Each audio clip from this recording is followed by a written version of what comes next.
지난 23일 북한이 서해 창린도에서 김정은 위원장의 직접 지시로 해안포 사격을 감행한 사실이 뒤늦게 밝혀졌습니다.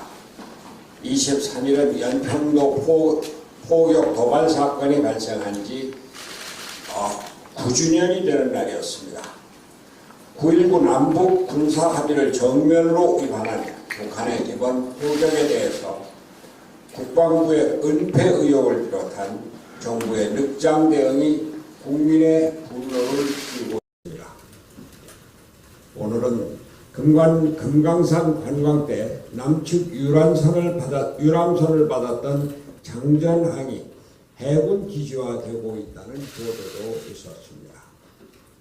북한에 대한 문재인 정부의 과도한 저자세가 도를 넘었습니다.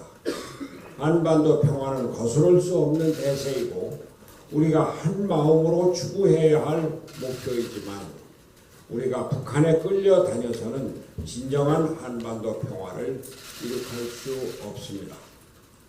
이념과 감정에 치우친 문재인 정부의 대외 정책은 비단 대북 관계에서만 문제가 되는 것이 아닙니다.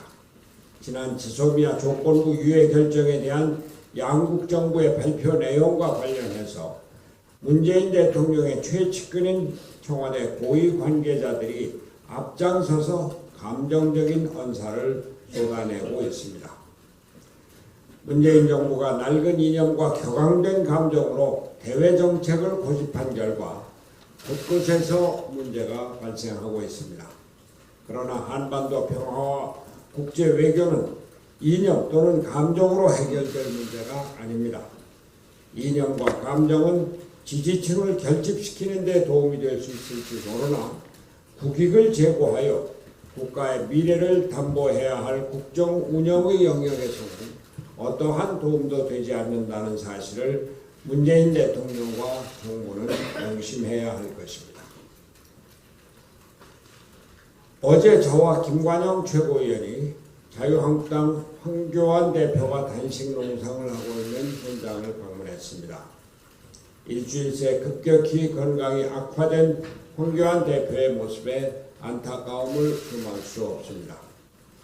오늘 보도를 보면 건강이 악화되어 사람을 알아보기도 힘든 상태라고 하는데 이제 단식을 풀고 건강을 추스려서 제1야당의 대표로 국정을 함께 논의하게 될 수 있기를 기원합니다. 지금 논란이 되고 있는 선거법 개정안은 단지 야당이 몇 석을 더 얻는 문제가 아닙니다. 한국 정치의 구조를 바꾸자는 것입니다. 대통령제 하에서 거대 양당이 끝없이 정권 싸움만 전개하여 민생과 경제, 안보를 돌보지 못하는 정치를 이제는 끝장내자는 것입니다. 다당제를 제도적으로 이룩하여 국회에서 여야가 합의하고 국정을 제대로 합의제로 이룩하자는 것입니다. 독일과 국민소득 8만 불로 세계 최고의 수준을 유지하고 있는 스위스 등 거의 모든 유럽 복지국가들이 다당제 아래 합의제 민주주의로 정치적 안정과 경제적 부강, 안보상의 평화를 이룩하고 있습니다. 우리도 그런 제도를 이루어보자는 것입니다. 당장의 정권 획득에 눈이 멀어 싸움만 계속하는 정치를 이제 끝장내자는 겁니다. 그 기초가 연동형 비례대표제입니다. 정치권은 자기 당파의 이해관계를 떠나서 나라를 생각하며 대승적 차원에서 선거제 개혁에 참여해 주기 바랍니다. 아울러 선거법 개정안의 합의 처리를 요구하며 필리버스터를 위해서 자유한국당과 힘을 합치겠다는 유승민 의원께도 한 말씀 드립니다. 이것은 우리 민주주의의 시계를 뒤로 돌리는 일입니다. 사회 원로와 시민단체, 학계와 전문가 모두가 민주주의의 발전을 위해서는 의원 정수 확대와 연동형 비례대표제 도입이 필수적이라고 말하고 있습니다. 눈앞에 다가온 정치개혁을 막아서는 것이 유승민 의원이 말해온 개혁 보수의 정체인지 묻고 싶습니다.